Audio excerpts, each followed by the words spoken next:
So here we have the BMW 320d M Sport X-Drive Automatic. This is the Shadow Edition version. Let me start off by showing you around the outside of the car, and then we'll hop in and run through some controls on the inside. But while we're at the front of the car, I wanted to highlight that the Shadow Edition has got this darkened front glass for the headlights, as well as a few other features which I'll mention as we walk around the car. You can see we've got the M Sport alloys, 4 doors, tinted windows as well. We'll start off inside the boot and then work our way around the rest of the car. But before we go into the boot, I just wanted to show you that the rear glass is also darkened as part of the Shadow Edition pack. So as we approach the back of the car, the last thing I'll show you with regards to the Shadow Edition are these darkened tailpipes here. They are normally chrome. You'll see that this car has got reversing sensors.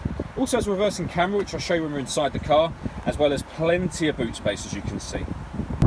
Okay, so we're just going to work our way back round to the front of the car, and then we'll hop in and run through some controls on the inside. But now that we've done a full circle of it, you can see that it's in fantastic condition the whole way round. Just briefly before I climb in, I think it's well worth seeing the interior from this exterior point of view. You get full leather seats. There's plenty to run through on the dashboard, so let's hop in and we'll do that now. Okay, so now that we're inside the car, we're going to start with the dials. On the left-hand side, we have the fuel gauge, followed by the speedometer, then the rev counter and the coolant temperature gauge is on the right. You can see the total miles on this car are 2,813. The information displayed above that can be changed using buttons on the steering wheel for various different pieces of fuel economy information, all the way back round to the beginning again. If we back out to the steering wheel, on the left hand side we have cruise control and speed limiter, and on the right hand side we have stereo controls, including voice activation for the phone. So hit that button, ask it to dial any one of your contacts list, and it can do that for you without you having to take your phone from your bag or pocket. That is, of course, once you paired the phone, which is done on the central screen, and I'll come to that in a moment.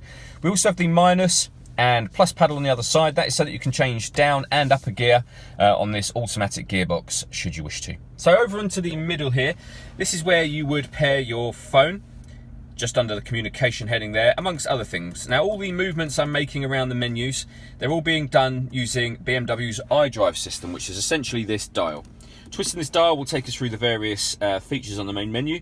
We can push this button down to select things. This also moves to the right, left, up and down as well, which will become relevant within certain menus. And you can access some of the menus directly from here. So we're on the main menu at the moment.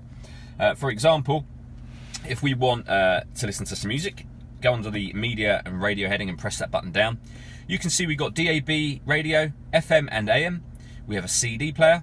We can stream music wirelessly via Bluetooth audio, and we have a USB input as well. Press the menu, we'll go back one step. So that is where you pair your phone. This vehicle also has satellite navigation. There's a full video showing this working on our website, which is well worth checking out. But just to explain briefly how this dial works, we're on our map at the moment. We can zoom in and out by rotating the dial round. If I want to access this panel to the left here, I just jog the dial to the left and it'll open that panel up. And this is where you can enter guidance, route guidance and what have you from there. This car also has a reversing camera. So it's a full colour camera, as you can see, on the right hand side. And on the left hand side, we'll actually have a visual guideline for the sensors themselves. So you'll have coloured markers coming in front and rear to let you know how close you are to the obstacle that you're reversing towards. Working our way down from that, we have the CD player and then dual zone climate control. So you can adjust the temperature on either side of the car. The fan speed is then adjustable in the middle, up and down. We've got heated driver and passenger seat, both with 3 different settings each, as you can see. Once you're happy with all of your settings there, turn the air conditioning on, just press that button, or hit auto, and the car will maintain those temperatures by taking control of the fan speed itself, and you can override it at any point in time you wish to, or pressing auto will take us back to the exact settings that we had it on previously. We then have the fully automatic gearbox just here, to the right hand side of which we can change the driving setup of the car. So firstly, this button turns off the traction control. Otherwise, everything else is controlled down here. So this car at the moment is in comfort mode, which is its everyday driving mode. If I press the button down once, I put the car in Eco Pro, and you can see it will tell us up here what's happening. I can go back to comfort. We can also go to sport mode, and we have Sport Plus.